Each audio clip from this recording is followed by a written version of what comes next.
What is up, XRP community? Welcome back to another video. Thank you for joining me. I want to talk about this conflict in the Middle East.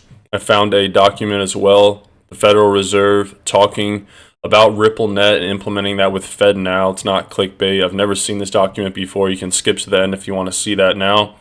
And the moment we've been waiting for. We've been talking about an XRP ETF for months now. Finally has been filed. As you see this headline, Bitcoin tanks, gold rebounds as Israel vows Iran will pay for its attack. What a crazy timeline we live in. You have the Iranian military on Twitter boasting. They say these are our hypersonic systems. Catch them if you can. I believe Iran was able to overwhelm Israel's Iron Dome by shooting 180 ballistic missiles. And I don't believe in my lifetime, or at least in recent memory, have I ever seen a missile penetrate the Iron Dome and actually make contact with Israel. So I'm sure Israel's going to strike back. And Kamala Harris and the USA have actually said they are going to support Israel. They had a cabinet meeting yesterday. The conflict just continues to escalate. The Ripple supply of their stablecoin, RLUSD, hit 2 million. Last video I made, it was under 1 million. It just goes to show that this is going to be a big force in the stablecoin market. And XRP open interest tops 1 billion. If you don't know what open interest is, that is the dollar amount of derivative bets on the asset. So this is XRP. And in this case, there's $100 billion in active trades out there of people either going long or short on XRP. A lot of speculation, potentially knowing stuff that us regular people don't know. But this stablecoin is something I'm really excited to cover as we go forward in the next year, because it's going to grow and grow and grow and add a lot of value to Ripple. The XRP ETF has been filed. All right, we had our first XRP trust just like 2 weeks ago. And that same company that launched the XRP trust did the same thing with a Bitcoin trust. Now, why am I bringing up Bitcoin? Because their Bitcoin ETF was actually created from the trust they had. So they have an XRP trust now. It's only a matter of time before they roll that into an XRP ETF. And Bitwise has made history. This is exciting, guys. Hit that like button. It also supports the channel, and I really do appreciate it. It also lets me know I'm not wasting your time. It gives me some good feedback, so thank you in advance. Making history, Bitwise has submitted the S1 form. Comes a day after it registered a trust entity with the state of Delaware. They said, today we filed an S1 for a Bitwise XRP ETF. The CEO, Hunter Horsley, wrote on X, for more than a decade, XRP has been enduring crypto asset that many investors want exposure to. And here I have a clip of this guy, the CEO, from a year ago, talking about this XRP ETF. There were many XRP holders who wanted me to ask you if Bitwise was going to do anything regarding XRP, given the ruling in the lawsuit against Ripple, given that it has some level of clarity now that intrinsically it's not a security. Anything you can share there? Yeah, it is a holding now of the Bitwise 10. So it is the third largest holding at a 3.2% weight. You know, we removed it from the index the day the lawsuit came from the SEC because it injected a fair amount of risk into the market. But the lawsuit went through and there was a ruling. And as you mentioned, the ruling found that it was not a security in most aspects. And so it is back in the index. So Bitwise has long been aware of the value of XRP. And we're starting to see that be even more clear with them publishing this S1 form. And I do believe a lot of asset managers, you're going to see headlines in the next coming days and months and weeks of XRP ETFs being filed. But it gets more interesting. This great find from X Anderson. He says a lot to unpack in this tweet. As we know, Bitwise recently filed an XRP ETF, confirmed legit. Thing is, a representative from Bitwise will be at Ripple Swell. So Ripple Swell is the conference that Ripple has every year to talk about innovative stuff happening in the company and on their blockchain. And Ripple Swell is October 14th to 15th. So in under 2 weeks, right around the corner. And they will be discussing specifically ETFs. It gets more interesting. Bloomberg is the official media partner for this Ripple Swell event in Miami. Great city if you haven't been.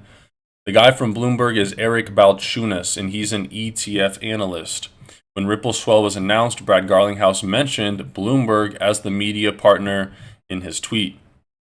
Now, Eric Balchunas confirmed that the Bitwise ETF that was just filed is legit. Interesting things going on. Why didn't Bitwise just wait a few days to see whether the SEC will appeal the lawsuit or not? That is referring to the incoming deadline that the SEC has, only a few days away, and then they won't be able to appeal the lawsuit anymore. It's looking like they're not going to appeal the lawsuit anymore. And speaking of these crypto leaders in this XRP ETF, I want to play you this clip of Brad Garlinghouse talking about the XRP ETF. So you would welcome an XRP ETF then?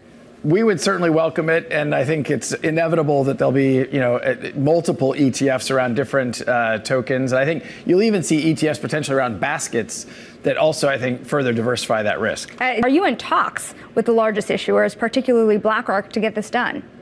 Well, I'm not going to comment on that. I know BlackRock has said some things publicly. We think it makes sense for the XRP community overall. Ripple obviously is a very important stakeholder in the XRP ecosystem, but we're not the only player. And look, we've seen, before the SEC lawsuit, XRP was the second most valuable digital asset. I think because of the headwinds of that lawsuit, we've now seen that largely abate. A lot of people forget that before the lawsuit, XRP was the rank 2 crypto asset. Kind of crazy. It's now like, 6 or something?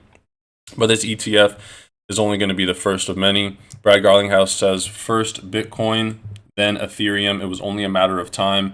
This move underscores the growing trust and integration of digital assets like XRP into traditional finance, marking the continued adoption and maturation of the crypto market. Saying what I'm saying, I sense this is just the beginning. And this right here, the CEO of Bitwise, also talking about these XRP ETFs. There's some big money coming. That's right. Yes. Yeah. I think people need to keep their eyes on Q3 and Q4 as it regards these ETFs, right? We saw the Bitcoin ETF explode out of the gate in January. We saw flows slow down a little bit in Q2, although they're still coming in. We saw the Ethereum ETF launch. But I think the big story in the second half of the year is we're going to see flows re-accelerate. And the reason for that is I expect the major wirehouses, Morgan Stanley, Wells Fargo, UBS, Merrill Lynch, to all come online in late Q3 or early Q4. And so spot on. The guy literally predicted it down to what quarter these ETFs would go live. He's leading the way. And he predicted that it's just a matter of time before UBS, Morgan Stanley, JP Morgan, and these other banks get on board. And it's not just one ETF. We already, as of today, have a second XRP ETF filed by a company called Canary Capital. More to come. And yesterday I talked about Ripple posted this. We're delighted to have secured in principle approval of a financial services license from Dubai Financial Services Authority, unlocking our end-to-end managed payment services in the UAE. It's just a matter of time before you see a headline like this with something like the SEC or the CFTC, where Ripple gets regulatory clarity for XRP in the USA. Dubai, once again, leading by example. Let's talk about the clickbait from the beginning of the video. It's not actually clickbait. What I have here is from the federalreserve.gov website. You can pause the video. The federalreserve.gov memo. It's titled Proposal 1670, Federal Reserve Actions to Support Interbank Settlement of Faster Payments. From Chris Metzner. Subject, Federal Reserve Actions to Support Interbank Settlement of Faster Payments. He says, comment, I am not an expert in this matter, but I have been following the cryptocurrency and blockchain industry for several years. I'm excited to imagine a world of instant global settlement payment systems. I wonder, that's what she said. I wonder, would it be better if FedNow joined RippleNet to access on-demand liquidity through XRP? Verbatim, for transferring value between all our nation's banks, ? Great idea, Chris. Instant settlement, 24/7, 365. Sounds amazing. The solution to this previously massive problem has been built, and the network is growing very fast. Instead of waiting for 2024 to get going with FedNow, We'd only be waiting for, you guessed it, government regulations, which could come within a year or two. Now, it's important to realize this is not the Federal Reserve claiming to use XRP. This is not a diagram showing that they are using XRP. I'll see viral tweets in the crypto space every now and then from certain accounts saying Federal Reserve confirms using XRP, and they'll get millions, thousands of views, and it's just clickbait. What this is here, though, is an internal Federal Reserve memo discussing the benefit of the 24/7, 365 instantaneous payment solutions that RippleNet provides. And so they're aware of it, they're discussing it, and I think that is a testament to what Ripple's building. If you guys made it this far in the video, comment Federal Reserve so I know you made it to the end of the video. When you watch that full video, it really supports. So thank you guys for giving me 11 minutes of your day, and let me know by commenting Federal Reserve in the comment section below. Until next time, my friends.